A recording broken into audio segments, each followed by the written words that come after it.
I thought it'd be fitting to start with an invocation of the muse. I sing of light for a wayward son, who lost hope and in darkness ran without knowing where his feet turned. I too was lost, till dawn revealed for me the way home through strait and narrow, and that path few may find.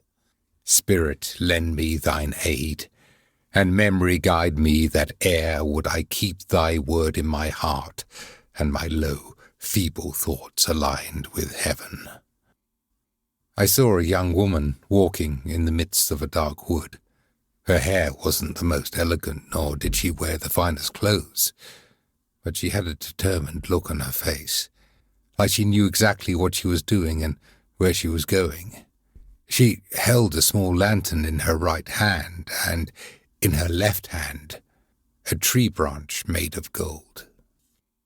She continued walking until she reached a cave, and standing in front of it was an elderly man with a long grey beard and a black cloak. The young lady handed the branch to the man, who then stepped aside to let her pass. I remember the cave was dark, but the lantern provided just enough light to see a few steps in front of her.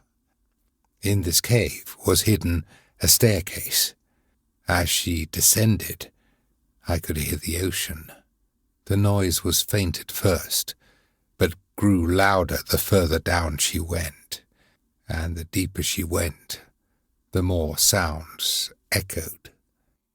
I recall the rhythm of a heartbeat, the distant cries of an infant, thunderous applause followed by the clap of thunderclouds, the loud banging of drums, more and more sound, till it became nothing but endless noise.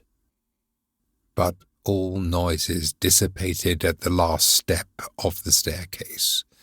A pool of water in a small room awaited her there, and each sound that echoed came from this pool. Its surface bore no trace of disturbance. You could see your reflection as clearly as you could in a mirror. Not wasting any time, she leapt into the pool and sank into its depths before my very eyes. Upon waking that morning, I typed this summary. So she walked down ancient steps, till she saw infernal depths, dread abyss of the deep. Thunderous sound, yet no change, on Pluto's transparent stage as though it were fast asleep. Fear gripped the mind in part, yet never would her strong heart that purpose now replace.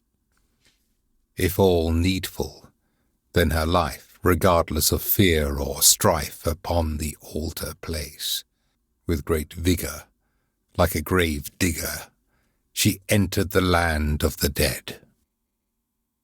The scene changed to her waking on a boat. At the helm stood the same man from the cave entrance. When she arose, she saw the river Styx, that winding road many have trod, but none can escape. The boat eventually made its way to a distant shore where the maiden disembarked. Then the scene changed again. Next, I saw a house amid a flat, grassy landscape under evening stars. She entered the house only to find a lack of chairs or furnishings of any kind. There weren't even any interior walls dividing rooms, but in the middle area, a mouse, smoking a pipe, sat alone on a pedestal. If that wasn't strange enough, the mouse spoke. "You're a long way from home, miss."